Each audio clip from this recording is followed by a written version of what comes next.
किसी ने बड़े कमाल की बात कही है कि इंसान का क्या है, वो तो बोलकर निकल जाता है, सामने वाले इंसान को उस बात से निकलने में सालों लग जाते हैं।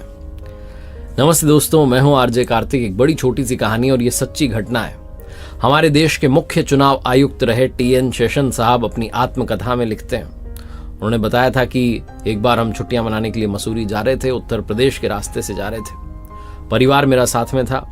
तो पत्नी ने सड़क किनारे बाहर की तरफ देखा कि बया के घोंसले जो हैं पेड़ों पर लटक रहे हैं। तो उन्होंने इच्छा जाहिर की कि घोंसला जो है एक लेकर के चलते हैं, 2 घोंसले लेकर चलते हैं, घर में सजावट के काम आएंगे। तो हमने अपनी कार रुकवा दी।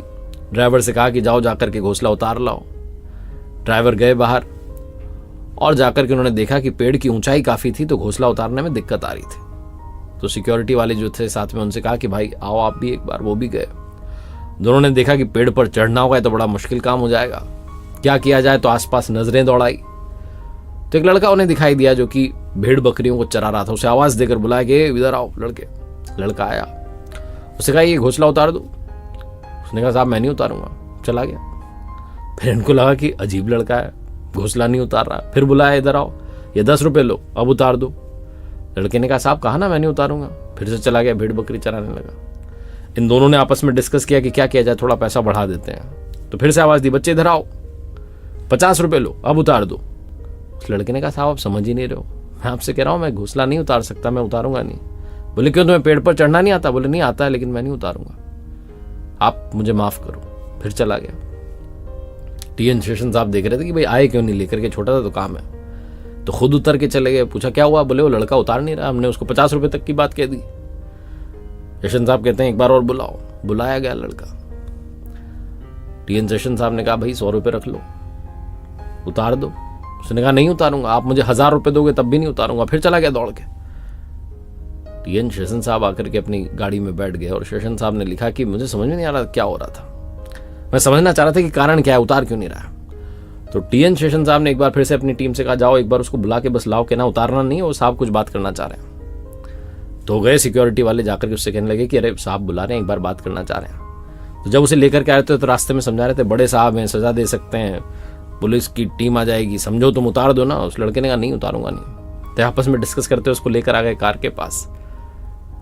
और शेषन साहब ने पूछा उससे बेटा बस ये बता दो कि उतार क्यों नहीं रहे हो, तुम्हें 1000 रुपए तक की बात हो जा रही है, तुम ये कह दे रहे हो कि 1000 में भी नहीं उतारूंगा, ऐसा क्या है घोंसले में?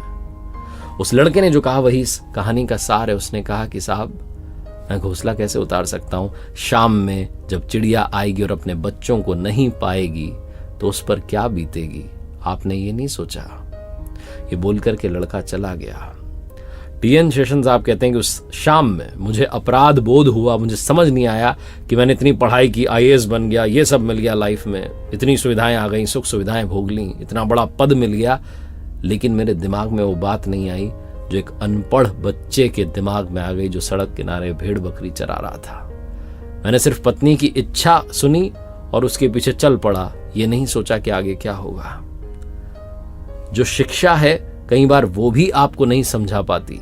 संस्कार जो बात समझा देते हैं वो कई बार शिक्षा से भी समझ में नहीं आती। इसलिए संस्कार की वैल्यू करना शुरू कीजिए, अपने घर में अच्छे संस्कार लाना शुरू कीजिए, अच्छे संस्कारों के साथ आगे बढ़ना शुरू कीजिए। और जैसा मैंने कहा कि आपकी वाणी से कभी किसी को चोट ना पहुंचे, आपके व्यवहार से कभी किसी को चोट ना पहुंचे, इस बात का ख्याल रखिए कि इंसान का क्या है, वो तो बोल के चला जाता है, सामने वाले को उस बात से निकलने में कई साल लग जाते हैं। तो ऐसा कुछ मत बोल देना जिसकी वजह से सामने वाला परेशानी में रहे। एक बार फिर से वही बात कर दिखाओ कुछ ऐसा कि दुनिया करना चाहे आपके जैसा।